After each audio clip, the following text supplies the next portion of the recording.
Hi everyone, it's Denise of Run DMT, and recently I applied to be a volunteer at BlogHer coming up this July in Chicago. And part of the application process, they asked a little bit of our experience and why we would be a good volunteer. And so I decided to take the opportunity to explain about some of my work experience and some of my volunteer experience and my blogging experience and running experience. But I started with explaining that I was a teacher for 7 years and that during that time I gave up a lot of personal time to help and volunteer with at-risk students. And then when I became a stay-at-home mom, I became involved with several mommy groups, and which led to me stepping up and taking on the role as president of one of the moms groups. And then when we moved, I started my own moms group, and I did that for 7 years. So I organized a moms group here in this area for 7 years, and I managed hundreds of women and hosted numerous events and organized events and just managed people through that time period. And then during my time as a stay-at-home mom and with the mom group, I discovered running and had discovered the passion for running, and then I started blogging about it.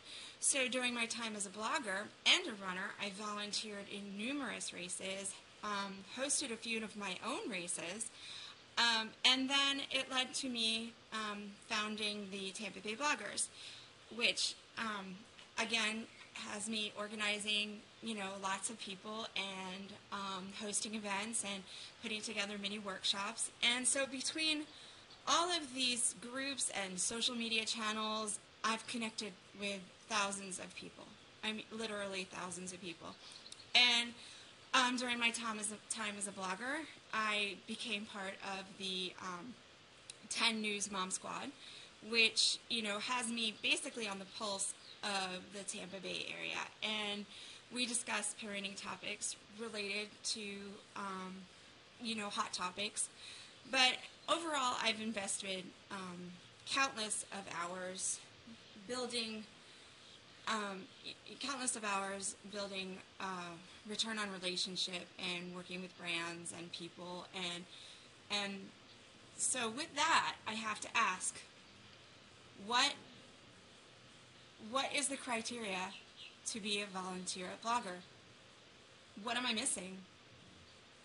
What areas could be improved? If I'm not hitting the mark with everything that I've done over the past 12 years as a stay-at-home mom, and then the 7 years prior to that as being a teacher, not to mention my college experience with volunteering and being part of community projects, if that doesn't make me a viable candidate, then please explain to me how I could be a viable candidate to volunteer at future BlogHer events. And so that's it. And thank you for watching. And I look for some constructive criticism. Thanks.